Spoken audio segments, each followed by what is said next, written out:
When a man has nothing left to lose, he stops asking permission. What drives a veteran to rise above public rejection and confront the very institution that betrayed him? Let us know in the comments section below. And don't forget to subscribe to follow this powerful journey from silence to spotlight. Next, Logan McAllister stepped forward. His boots struck the polished marble floor of City Hall, not with the sharp rhythm of drill cadence, but with the slow, deliberate confidence of someone who'd spent his life in uniforms and war zones, only to return home to a country that struggled to remember its promises. He wasn't here to grandstand. He didn't carry signs or bring a crowd. All he held in his hand was a folded piece of paper, creased from overuse, the ink faint in spots where sweat had smudged it. On that paper were names, friends, brothers-in-arms, neighbors, all of them veterans, all of them failed. The line at the public comment podium barely moved. A woman with a binder full of zoning complaints shuffled ahead of him. A man arguing about a tree trimming fine was escorted out by security after raising his voice. Behind Logan, a few tired souls waited their turn, papers in hand, hope still clinging like lint to a suit no one had worn in years.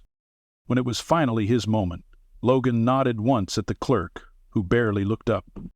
"You've got 3 minutes," she muttered. 3 minutes? That was the time a roadside IED gave him once in Kandahar. That was the time it took for shrapnel to bury itself near his spine, for his friends to bleed out, for the smoke to fade and the silence to settle in. He learned long ago what 3 minutes could mean. He stepped to the podium, adjusted the mic, and took a breath. "My name is Logan McAllister. I served this country for 19 years. I've worn the uniform longer than I haven't. Today I come not for myself, but for those who can't stand here anymore." A few eyes lifted from phones and laptops. Councilwoman Hartley leaned forward just slightly. The mayor, Deborah Kinley, didn't even look up from her notes. There are nearly 200 veterans in this city without housing. Several are sleeping beneath overpasses less than a mile from here. Promises were made to care for those who served, but the city has diverted housing grants, cut mental health programs, and ignored pleas from every corner of the veteran community. I've requested a meeting 3 times in the last 6 months. No one responded. Kinley finally raised her head. Her pen stopped moving. Logan continued, his voice even, measured, steady. "All I'm asking is time. Time to speak to those who can do something. Time to advocate for the people who stood between this country and danger. We didn't ask to be heroes, but we didn't expect to come back and be forgotten either." Silence.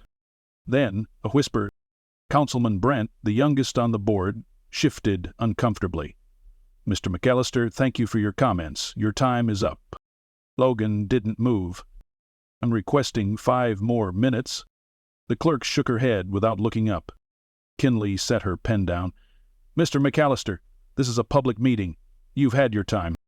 "I bled for this country," Logan said, voice quiet now, full of something heavier than anger. "This country owes me more than silence." The mayor's gaze hardened.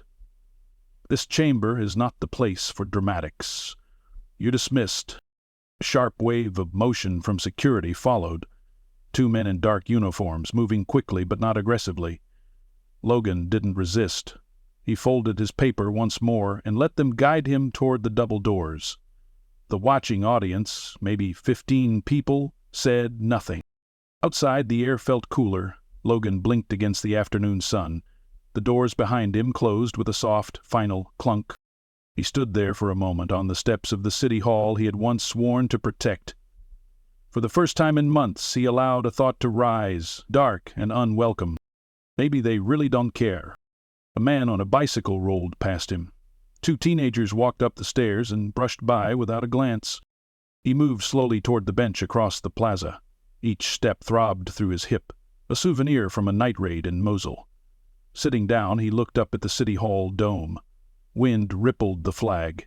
The same flag he'd carried into firefights and folded for grieving mothers. He could feel the weight again, not of gear, but of voices unheard. The others, too many, lost to despair, to silence, to this very system that now saw him as little more than a bureaucratic inconvenience. A shadow passed in front of him. It was Jared Torres, one of the guards who had escorted him out. The younger man hesitated before speaking. "Sir, I didn't like how they treated you." Logan looked up, met his eyes. "You did your job. It didn't feel right." A pause. "There's a story you might want to hear, something that hasn't gone public, about how the city reallocated those housing funds." Logan narrowed his eyes. "Why are you telling me this?" "Because my dad was in the Corps. He died thinking the system he fought for still worked. I'm starting to think he was wrong." Logan sat forward, that old instinct sparking again. Purpose. Movement. A mission. "Meet me tonight," Jared said. "Same spot, midnight. There's more. You need to see it." Then he was gone. Logan leaned back on the bench. Above him, the dome of City Hall loomed like an idol to a false god. But something shifted inside him. Midnight. He was done asking. And he had people who would answer the call. Tonight, they would remember. Jared was already there when Logan arrived. Midnight had painted the plaza in deep shadows, and City Hall, normally buzzing during the day, now stood silent. Cold marble under the moon. Windows like unblinking eyes. The streets surrounding the building were quiet, except for the distant hiss of a bus braking 2 blocks away. Jared leaned against the same bench Logan had sat on that afternoon, a duffel bag beside him, face half lit by the glow of the street lamp. He wasn't wearing his uniform anymore, just a hoodie and jeans. Civilian clothes. Safer that way. "You came," Jared said, standing up straight. "I said I would," Logan replied. No further words were exchanged as Jared opened the duffel bag and pulled out a flash drive, then handed over a thick manila envelope. "I made copies of everything I could," he said, his voice low. "Meeting minutes, transfer memos, private emails, screenshots. Most of it won't make sense unless you've worked there as long as I have, but I flagged the good parts." Logan flipped open the envelope and scanned a page by the faint light. The document bore the city's official letterhead. Grant Reallocation Proposal, Veteran Support Services to Development Zone 5. They shifted $6.2 million from veterans' transitional housing to commercial real estate contracts, Jared explained. "The mayor's brother-in-law is on the board of the contracting company that won the bid. No competitive offers were reviewed. It was all buried inside a larger infrastructure budget." Logan clenched his jaw. "How many people know about this?" he asked. "A few, but none of them will talk, not unless someone makes noise so loud it can't be ignored." Logan looked up toward the rooftop of City Hall. Something stirred in his chest, not just anger, but focus, like breathing through a rifle scope. He'd felt it before, deep in the field, when plans were drawn in dirt and silence. "I need access to the roof," Logan said. Jared blinked. "What?" "City Hall's roof. Can you get me there?" Jared hesitated. "Yeah, I could. There's an old maintenance stairwell they don't use anymore. You'd need a key card. I can duplicate mine, but..." "Why?" Logan didn't answer right away. Instead, he stared across the plaza at the stone lions guarding the entrance, the same symbols of justice that now propped up hypocrisy. "I need the city to look up," he said finally. "We've been forgotten down here too long." Jared exhaled slowly, understanding dawning in his eyes. "You're planning something big." "Not dangerous," Logan said, "just undeniable." There was a moment of shared silence. Jared nodded, then reached back into the duffel. He handed Logan a black ID badge on a retractable lanyard. "Use that to get through the second-floor west wing. The old freight elevator will take you to the top. Nobody monitors it anymore, but the keypad still works." Logan took the badge and tucked it into his coat. "Tomorrow night, same time." Jared looked unsure. "You sure this is the right move?"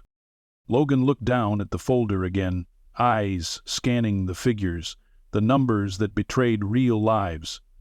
"I'm not here to play politics. I'm here to make them listen." Jared nodded once. "Then I'll see you at the top." He parted without another word. Back at his apartment, Logan sat at a small desk under a flickering bulb. The space was sparse. An old couch, a mattress on the floor, a wooden chest that served as both coffee table and footrest. On the walls were only two things: a folded American flag in a triangular case, and a photo of 5 men in desert fatigues, arms over each other's shoulders, dust in their smiles.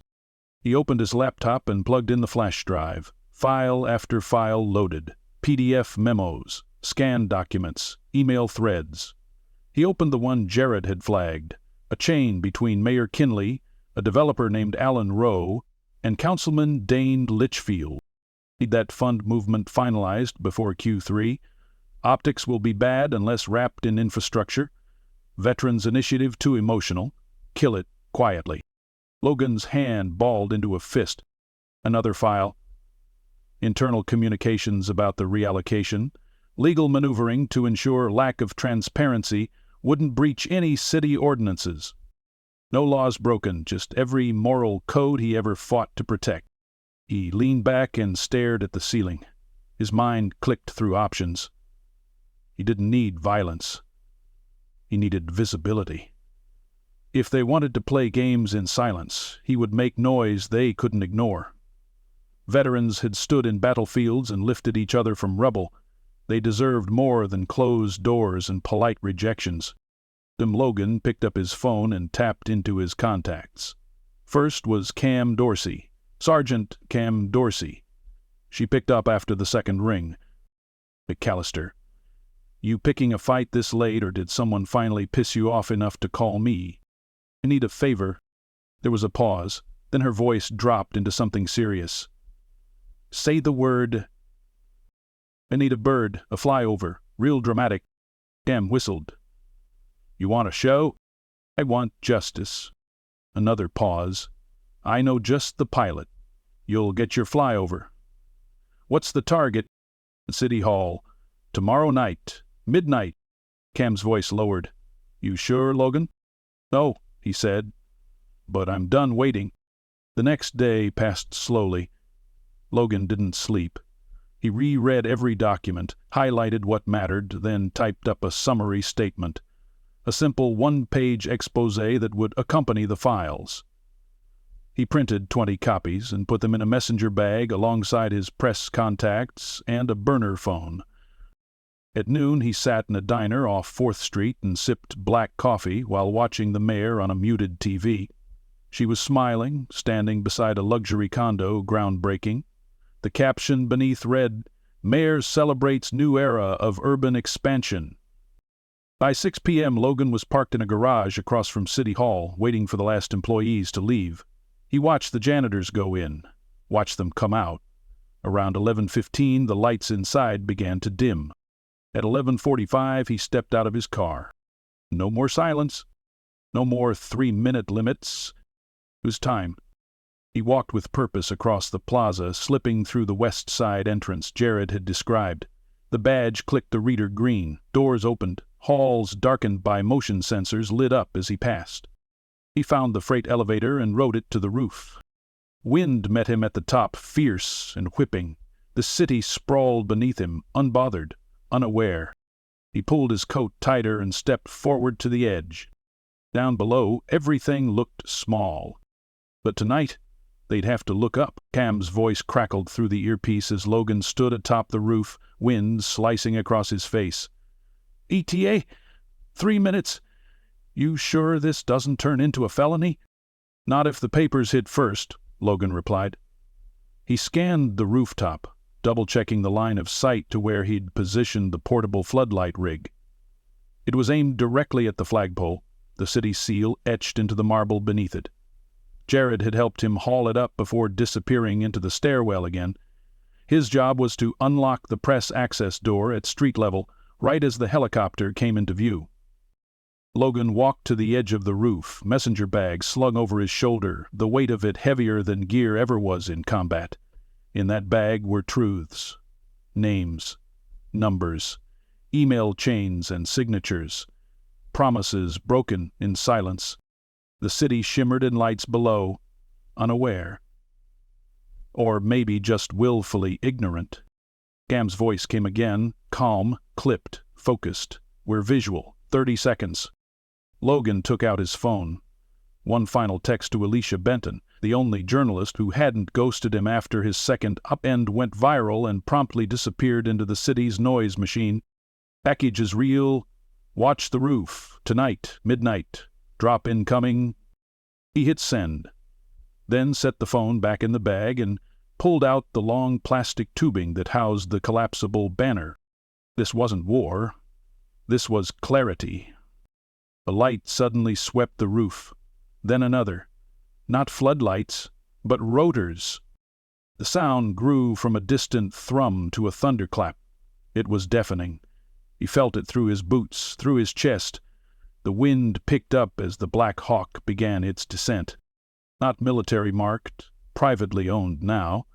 Cam had called in every favor to get that bird in the air on short notice. Logan knew the pilot, too, Eli Harper, the same man who'd flown wounded Rangers out of Ramadi in '7. Logan had nearly died in his bird once. Now Eli was lowering that same bird onto the roof of a government building that had turned its back on every man like them. The chopper didn't land fully, just hovered, slow, imposing. Every window below lit up like fireflies. Down on the street, heads turned. A crowd began to form. Foams rose. Red lights blinked. Logan turned the floodlight on, the beam shooting straight through the darkness like a torch aimed at the heavens. Then he unfurled the banner. Eli shifted the bird so its spotlight caught the text. "We kept our promise. You broke yours. Vets deserve better." Gasps below, shouts. Some cheered, some didn't understand. Then came the clicks. Cameras, phones, social media going live. Logan removed the USB drive from his coat pocket and clipped it to a zip line attached to a weighted drop pouch standard Sishu gear adapted from a recon harness. He clipped the pouch to the anchor and walked it to the edge of the roof. Directly beneath him, across the crowd, he saw the flashing lights of police cruisers arriving. But not for arrest. Not yet. The crowd was swelling. Voices echoed upward. But Logan stayed focused. Across the plaza, he spotted Alicia Benton stepping out of a rideshare, phone already in her hand, wide-eyed, scanning the building. He held up the USB pouch, waved once, her eyes locked on his. He let it drop. The pouch zipped cleanly down the improvised line, smacking into her palm like it had been rehearsed. She looked at it, then up at him. She didn't smile. She nodded. That's when the building doors opened and Mayor Kinley stepped out into the plaza, flanked by her personal assistant and 2 police officers. She stared up, expression unreadable. Logan watched her raise a hand to block the glare of the helicopter's spotlight. He saw the moment she realized it was him. He saw the panic in her eyes, not fear of violence, fear of exposure, of losing the narrative. Kinley barked something to the nearest officer who looked confused, glanced back at her and said nothing. She turned toward Alicia, who was already plugging the USB into a portable laptop, her assistant filming everything over her shoulder. The mayor shouted something, but it was lost in the storm of blades and camera flashes. Inside the chopper, Cam's voice returned, tense but amused. "You just scared the hell out of a mayor. This thing's trending already." "What's the count?" Logan asked. Cam chuckled. "Thousands. Going up every second. Hashtags are firing off. Your name's in a dozen tweets with hero and justice in the same sentence." Logan didn't smile. Not yet. But he stepped back from the edge. The job wasn't done. He reached into his bag and pulled out a stack of printed packets. The entire expose, with sources. Jared had helped him make the copies. Each copy was bound, ready for the media, printed with bold red text at the top. Declassified. City budget fraud / veteran housing corruption. He walked to the old HVAC box near the center of the roof, unlatched it, and retrieved the preloaded drone controller. Not military issue, but good enough. With a flick of a switch, the drone lifted into the air. Not high, just 30 feet.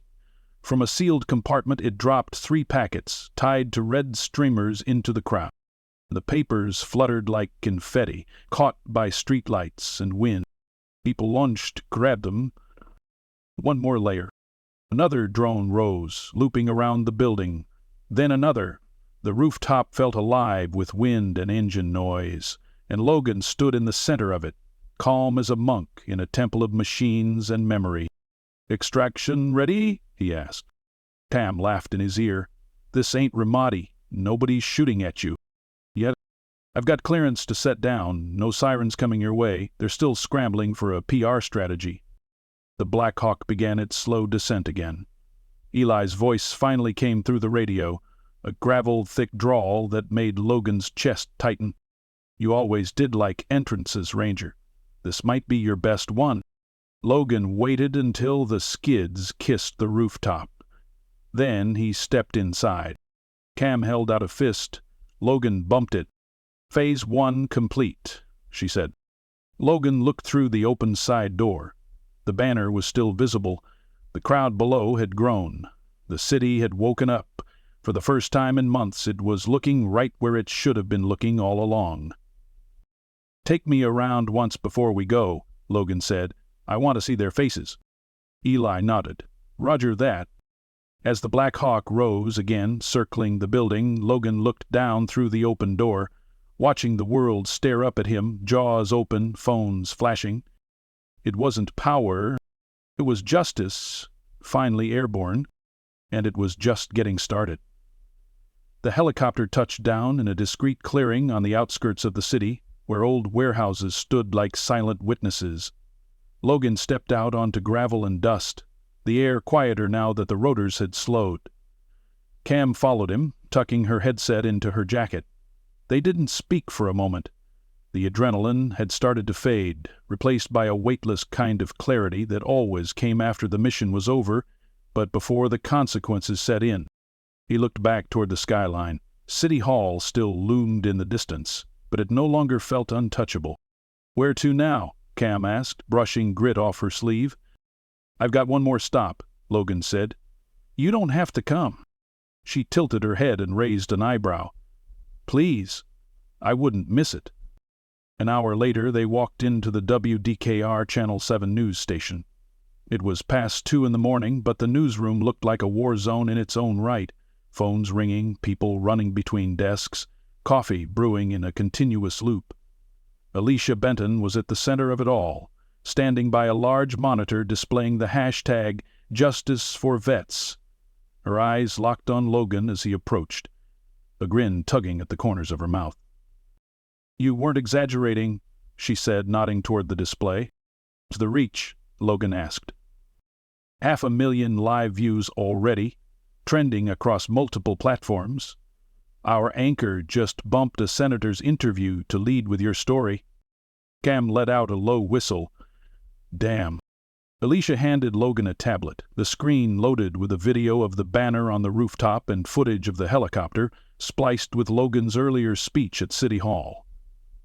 Underneath it, a line of bold text read, "Veteran exposes corruption after being thrown out of City Hall." "That's going national," Alicia said. "Morning networks are calling already. You just detonated a political nuke." Logan set the tablet down, not smug, but resolute. "Good," he said. "But it can't just be spectacle. It has to change something." Alicia nodded.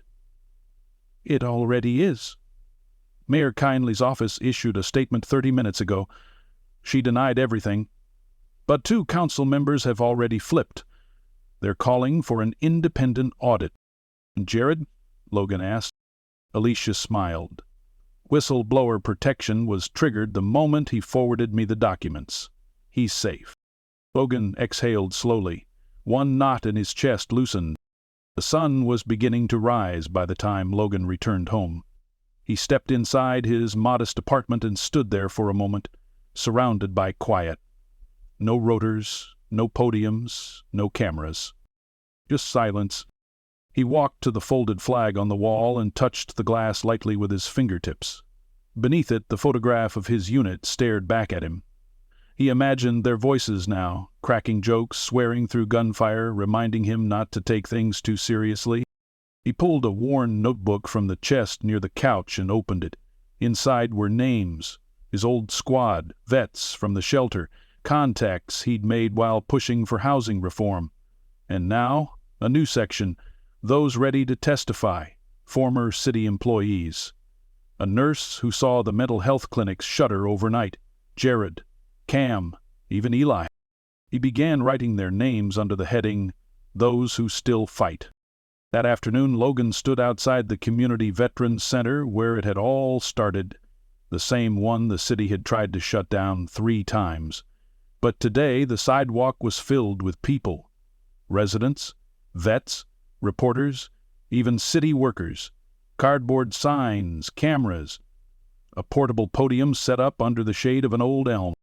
Logan stood before the crowd. Cam and Alicia flanked him. Jared stood to the side, arms crossed but proud. A boy in a school hoodie held up a sign that read, Vets deserve more than thanks. Logan didn't use a script. I came home from war expecting to feel peace, he began, his voice carrying without effort. But I found something else, bureaucracy, silence, and the slow erosion of dignity. I don't speak for every veteran, but I speak as one who's tired of being a headline only when it's convenient. Murmurs of agreement rippled through the crowd. They tried to call us broken. They tried to say we asked for too much. But what we really ask for, what we demand, is simple: respect, support, and the promises kept. He gestured to the crowd. Last night wasn't a stunt, it was a message, and you all heard it. A cheer went up, quiet, then rising like a wave. Across the street, news vans rolled in. Journalists stepped out. A live stream started. Logan's words were no longer confined to rooftops or private inboxes. Back at City Hall, the fallout continued. Mayor Kinley's press secretary resigned. Alicia's footage aired nationwide. Congressional leaders called for a broader review of urban veteran programs. Within a week, Kinley herself was under formal investigation. 3 council members stepped down. The grant money was frozen. A full audit was greenlit. The city began its reckoning. And Logan? He was asked to speak before the state assembly, then a national town hall, then to testify before a federal commission on veteran housing oversight. But he always came back to the same place, the community center, where vets now lined up not for handouts, but for jobs, therapy, connection.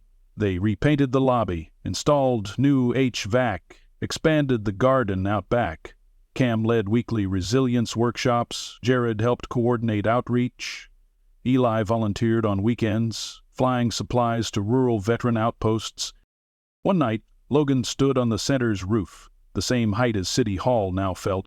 He looked over the skyline and thought not of war, but of peace, earned, not given. A group of neighborhood kids below laughed and passed a soccer ball across the lawn. Cam joined him with 2 mugs of coffee. You see that? She said. I do. It's starting to change. Logan nodded. It's starting to heal. They sipped in silence. It wasn't just a victory. It was a return, a reclaiming, a reminder that even after the uniform comes off, the mission doesn't end. Logan had been dismissed. Now he was the one calling the room to order. And this time, no one dared to cut him off.